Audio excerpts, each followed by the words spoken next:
Yesterday, today, and tomorrow are not continuous. They are connected in a never ending circle.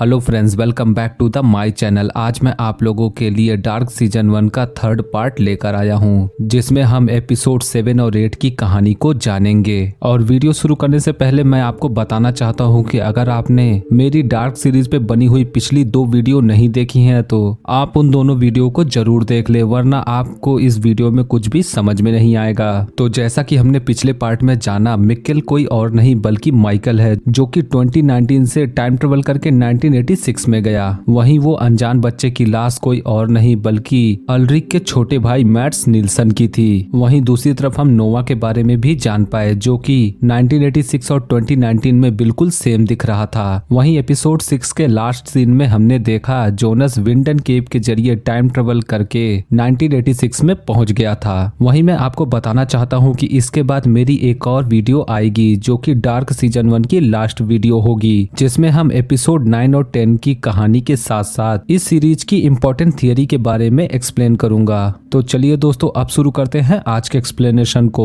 अब episode 7 की शुरुआत 1986 से होती है, जहां पे हम जोनस को देखते हैं, जो कि विंडन केव के जरिए टाइम ट्रेवल करके यहाँ पे पहुंच गया था। अब यहाँ पे जोनस बुरी तरह से कंफ्यूज तुरंत ही कॉलेज पहुंचता है, जहाँ पर उसकी मुलाकात टीनेज रजीना से होती है। जहाँ पे अब जोनस रजीना से आइनस कैनवर्ल्ड के बारे में पूछता है, जहाँ पे अब रजीना का कहना होता है कि आइनस हॉस्पिटल में काम करती है। और अब इतना जानने के बाद जोनस तुरंत ही हॉस्पिटल की तरफ निकल जाता है। और अब रास्ते में जाते वक्त जोनस को ईगॉन टाइडमैन मिलते हैं, जो कि उसे लिफ्ट दे करके हॉस्पिटल तक ड्रॉप करते हैं। जिसके बाद ये सीन यहीं पे कट होकर के कहानी 2019 में अल्ड्रिक निल्सन की तरफ मुड़ जाती है, जो अपने छोटे भाई मैट्स निल्सन की फाइल को चेक करता है। जहाँ पे उस फाइल में अल्ड्रिक निल्सन को एक कार्ड मिलता है, जिसमें लिखा हुआ था कि हेल्गे डॉपलर नवंबर 11, 1986 को मैट्स के केस के बारे में बताने के लिए ईगॉन के पास आने वाले थे, पर किसी कारण से वो पुलिस स्टेशन कभी पहुंच ही नहीं पाए। और अब इतना पता चलने के बाद अल्ड्रिक तुरंत ही शॉर्ले के पास फोन करते हैं और हेल्गे के बारे में पूछने लगते हैं, जहां पे शॉर्ले का कहना होता है कि हेल्गे इस वक्त बहुत ज्यादा बूढ़े हैं और उनसे कुछ भी पूछना इस वक्त ठीक नहीं है, क्योंकि उनकी जान को खतरा हो सकता है। अब यहाँ पे हमें पता चलता है कि 1986 में हेल्गे का एक एक्सीडेंट हुआ था, जिसकी वजह से हेल्गे को डिमेंशिया हो गया था, जिसकी वजह से वो कई चीजों को भूल गए थे।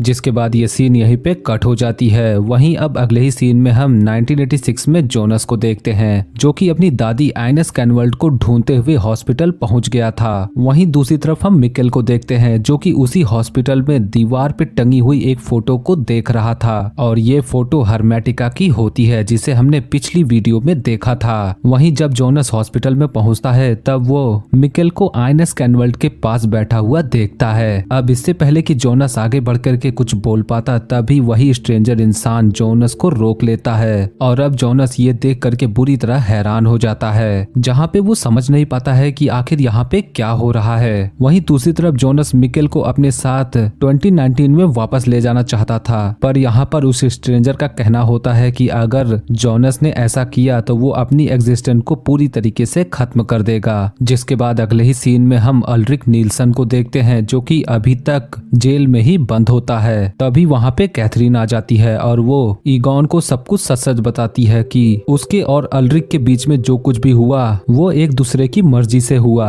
और अब ये बात सुनने के बाद ईगॉन अल्ड्रिक को रिहा कर देते हैं। वहीं दूसरी तरफ हम जोनस को देखते हैं, जो कि स्ट्रेंजर की बात सुन करके इस बात को मानने के लिए तैयार हो गया था कि वो मिकेल को 2019 में नहीं ले जाएगा। वहीं अगले ही सीन में हम 2019 में अल्ड्रिक निल्सन को देखते हैं, जहां पे डॉक्टर की जांच करने के बाद अल्ड्रिक को पता चलता है कि उसके भाई की लाश केवल 15 घंटे ही पुरानी है, जबकि यहाँ पे मैट्स 33 साल पहले गायब हुआ था। जिसके बाद अब 1986 में हम ईगॉन टाइडमैन को देखते हैं, जहां पर उसके सीनियर आकर के उसे हेल्गे डॉपलर के बारे में जानकारी इकट्ठा करने के लिए बोलते हैं, क्योंकि जिस वक्त मैट्स गायब हुआ उस वक्त हेल्गे डॉपलर उसी एरिया के पावर प्लांट में काम कर रहा था। जिसके बाद तुरंत ही ईगॉन हेल्गे डॉपलर से मिलते हैं और उससे मिलने के बाद वो मैट्स के बारे में पूछने लगते हैं, जहाँ पे हेल्गे का कहना होता है कि वो ट्यूसडे को पुलिस स्टेशन आएगा। और इतना बोलने के बाद हेल्गे वहाँ से चला जाता है। वहीं अगले ही सीन में हम जॉनस को देखते हैं, जो कि केव के जरिए टाइम ट्रेवल करके 2019 में वापस आ जाता है और वापस आने के बाद वो अपने पिता वाले लेटर को जला देता है। वहीं दूसरी तरफ हम अल्रिक नील्सन को देखते हैं, जो कि 2019 वाले बूढ़े हेल्गे के पास पहुंचते हैं और वहां पहुंच करके अल्रिक जबरदस्ती उसे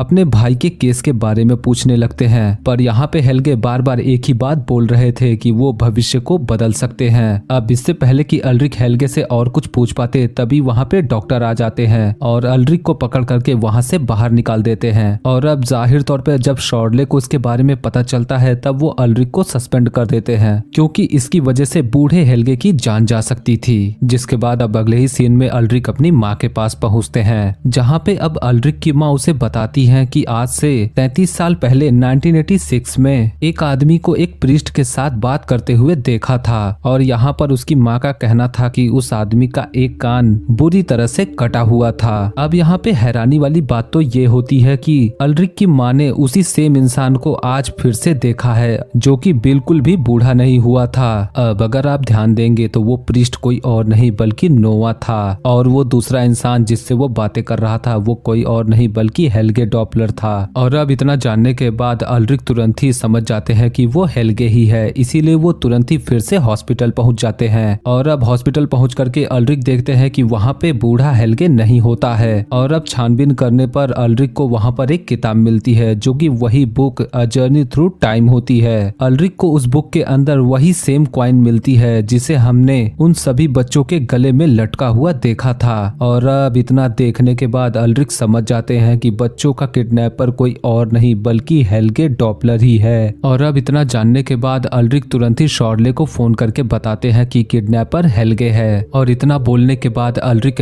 हेल्गे डॉपलर को ढूंढने के लिए निकल जाता है। वहीं अगले ही सीन में हम शॉर्ले डॉपलर को देखते हैं, जिसे पावर प्लांट की सर्च वारंट मिल गई थी, जिसके तुरंत बाद वो पावर प्लांट को सर्च करती है और उसी दौरान वो उस जगह पे पहुंच पाती है जहां पे हमने 1986 में कुछ बैरल्स को रखा हुआ देखा था। पर इस वक्त तक यहाँ पर कोई भी बैरल्स नहीं थे। उसी दौरान अब शॉर्ले को याद आता है कि इसी बेसमेंट के आसपास ही डॉपलर फैमिली की एक अंडरग्राउंड केबिन थी, जिसे हेल्गे डॉपलर ने अभी तक नहीं बेचा था। जिसके बाद अब शॉर्ले अपने हस्बैंड पीटर के पास कॉल करके उस केबिन के बारे में पूछती है, पर यहाँ पे पीटर का कहना होता है कि उसे इसके बारे में कुछ भी नहीं पता। और अब इतना सुनने के बाद शॉर्ले तुरंत ही उस केबिन को सर्च करती है और शॉर्ले को वहाँ पर एक ब्लू वॉलपेपर मिलता है। अब अगर आपको याद होगा तो हमने 1986 वाली टाइमलाइन में इसी बंकर में हमने यही वॉलपेपर लगा हुआ देखा था, जहाँ पर वो अनजान इंसान वो चेयर वाला एक्सपेरिमेंट कर रहा था। वहीं अगले ही सीन में हम 1986 वाले हेल्गे डॉपलर को देखते हैं, जो कि 2019 वाले यासीन की बॉडी को किसी अननोन टाइमलाइन में ला करके फेंक देता है। पर हमें यहाँ पे समझ में नहीं आता है कि हेल्गे डॉपलर आखिर ऐसा क्यों कर रहा था। वहीं एपिसोड के लास्ट सीन में हम नोवा को देखते हैं, जिसकी पीठ पर हर्मेटिका की टैटू थी और यहाँ पे हमें पता चलता है कि हेल्गे नोवा के कहने पे ये सब कुछ कर रहा था। और यहाँ पे हमें पता चलता है कि नोवा बच्चों पे एक्सपेरिमेंट करने के लिए उसी अंडरग्राउंड केबिन का यूज कर रहा था। जिसके बाद नोवा केबिन की दीवार पर टाइम लिखता है, नवंबर 5th 1953 और नवंबर 9th 1953। और इसी के साथ एपिसोड 7 यहीं पे एंड हो जाती है। अब एपिसोड 8 की शुरुआत में हम 2019 में अल्रिक नील्सन को देखते हैं, जो कि हेल्गे डॉपलर का पीछा करते हुए विंडन केव तक पहुंच गया था।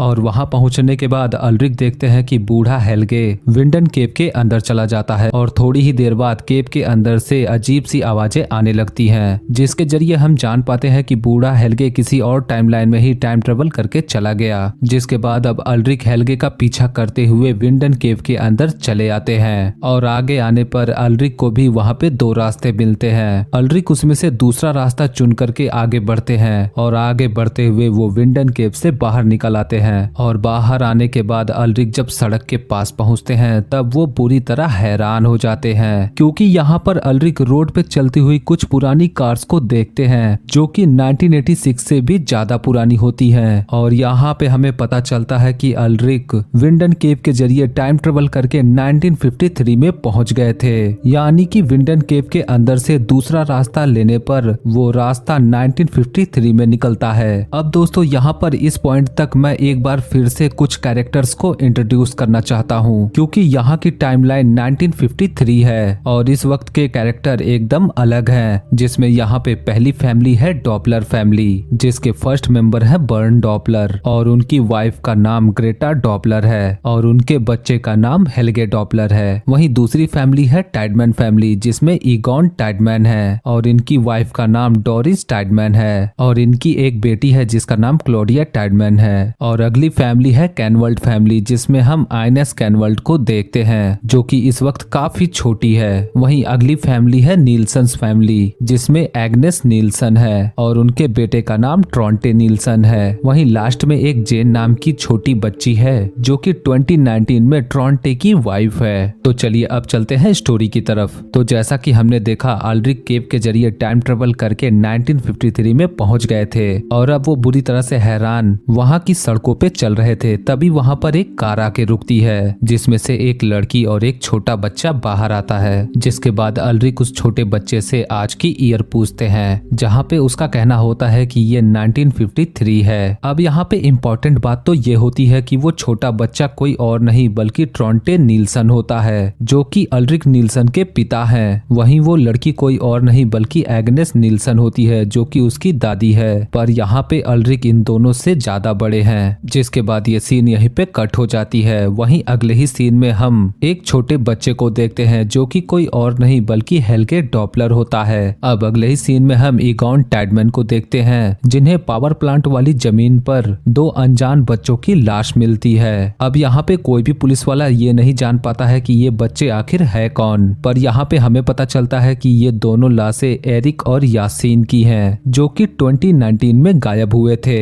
अब यहाँ पे हम समझ पाते हैं कि 1986 वाले हेल्गे ने इन दोनों लाशों को 1953 में लाके फेंक दिया था, जो कि उसके फेल्ड एक्सपेरिमेंट का हिस्सा है। वहीं दूसरी तरफ इस क्राइम सीन पर 1953 वाला छोटा हेल्गे भी मौजूद होता है, जो कि उन दोनों लाशों को देख जाता है। जिसके बाद वो वहां से निकल करके तुरंत ही अपने घर आ जाता है और घर पहुंचने के बाद वो अपनी माँ ग्रेटा से मिलता है। अब यहाँ पे हेल्गे अपनी माँ ग्रेटा से बहुत ही ज्यादा डरता था, क्योंकि वो बहुत ही ज्यादा स्ट्रिक्ट थी। और अब हेल्गे उन दो बच्चों वाली बात अपने पिता बर्न डॉपलर को बताता है। अब दोस्तों यहाँ पर ये वही टाइम था जब पावर प्लांट को एस्टैब्लिश करने की बात चल रही थी और बर्न डॉपलर इसके फाउंडर थे। और अब जब उन्हें पता चलता है कि उनके कंस्ट्रक्शन साइट पर दो बच्चों की लाश मिली है, तब वो परेशान हो जाते हैं और वो तुरंत ही क्राइम सीन पे पहुंच जाते हैं। जिसके बाद अब अगले ही सीन में हम ईगॉन टाइडमैन को देखते हैं। अब यहाँ पे इन दोनों लाशों के ईयर ड्रम्स फट चुके थे। वहीं इन बच्चों के बारे में ईगॉन को बिल्कुल भी पता नहीं था। वहीं ये बच्चे आखिर हैं कौन, इसके बारे में ईगॉन को कुछ समझ में नहीं आ रहा था। उन बच्चों की छानबीन करने पर उन्हें उनके टी शर्ट पर मेड इन चाइना का टैग मिलता है, जिसे देख करके ये लोग परेशान हो जाते हैं, क्योंकि ये ईयर 1953 था, क्योंकि इस समय तक चाइना से इस तरह का कोई भी ट्रेड नहीं होता था। जिसके बाद ये सीन यहीं पे कट हो जाती है। अब अगले ही सीन में हम 1986 में उसी स्ट्रेंजर को देखते हैं, जो कि एचजी टेनाहाउस के पास पहुंचा था। स्ट्रेंजर एचजी टेनाहाउस के पास पहुंच करके टाइम के बारे में बातें करता है। अब यहाँ पे टेनाहाउस उसे वर्म होल के बारे में बताता है, जहाँ पे हम ये जानते हैं कि वर्म होल दो डिफरेंट टाइमलाइन को कनेक्ट करता है, जो कि एक शॉर्टकट की तरह काम करता है और लाखों मील की यात्रा हम वर्म होल के जरिए कुछ ही घंटों में तय कर सकते हैं, जिसके बारे में हमें एल्बर्ट आइंस्टाइन ने बताया था। अब यहाँ पे अगर आपने वर्म होल के बारे में सुना होगा तो आपको पता होगा कि इसके बारे में कई सारी थियरीज हैं, जैसे कि वर्म होल के जरिए हम टाइम ट्रेवल भी कर सकते हैं, क्योंकि वर्म होल स्पेस टाइम को बैंड करके दो डिफरेंट टाइमलाइन को कनेक्ट कर देता है। जहाँ पे हम ये बात जानते हैं कि वर्म होल के दो एंट्रेंस होते हैं, जिसमें एक प्रेजेंट वहीं दूसरा पास्ट में होता है। पर यहाँ पे एचजी टेनाहाउस स्ट्रेंजर को बताता है कि वर्म होल के तीन एंट्रेंस होते हैं, जिसमें एक प्रेजेंट वहीं दूसरा पास्ट और तीसरा फ्यूचर को कनेक्ट करता है। और अब ये बात सुनने के बाद स्ट्रेंजर एचजी टेनाहाउस को बताता है कि आप जो बात बोल रहे हैं वो बिल्कुल सच है। और यहाँ पे स्ट्रेंजर टेनाहाउस को बताता है कि वो फ्यूचर से आया है और विंडन केव के अंदर एक वर्म होल है, जो कि तीन डिफरेंट टाइमलाइन को कनेक्ट करता है। अब यहाँ पे स्ट्रेंजर टेनाहाउस से पूछता है कि क्या हम इन इवेंट्स को चेंज कर सकते हैं, जहाँ पे अब टेनाहाउस स्ट्रेंजर को बताते हैं कि हमारा टाइम लीनियर नहीं है और अगर हम प्रेजेंट से पास्ट में जाकर के किसी भी इवेंट को चेंज करने की कोशिश करते हैं तब हम उन्हीं इवेंट्स को ट्रिगर करते हैं जो कि पहले हो चुकी हैं, जिसकी वजह से ये पूरा टाइम एक सर्कल में कनेक्ट हो जाता है और ये सारे इवेंट एक टाइम लूप में कनेक्ट हो जाते हैं जो कि बार बार रिपीट होते हैं। और अब ये बात सुनने के बाद स्ट्रेंजर टेनाहॉस से पूछता है कि इस टाइम लूप को ब्रेक कैसे किया जाए, जिसके बाद स्ट्रेंजर टेनाहॉस को एक टाइम मशीन दिखाता है और इस टाइम मशीन को किसी और ने नहीं बल्कि टेनाहॉस ने ही बनाया था। और यहाँ पे स्ट्रेंजर का कहना होता है कि वो इस टाइम मशीन के जरिए विंडन केव के उस वर्म होल को डिस्ट्रॉय करना चाहता है। और अब ये टाइम मशीन देखने के बाद टेनाहॉस बुरी तरह हैरान हो जाता है और वो स्ट्रेंजर को वहां से जाने के लिए बोलता है। अब जाने से पहले स्ट्रेंजर टेनाहॉस को बता के जाता है कि फ्यूचर बहुत ही ज्यादा खराब है और वो सारी चीजों को प्रॉपर वे में सेट करना चाहता है, जिसके बाद स्ट्रेंजर वहां से चला जाता है। अब स्ट्रेंजर के जाने के बाद टेनाहॉस एक मशीन को निकालते हैं जिसे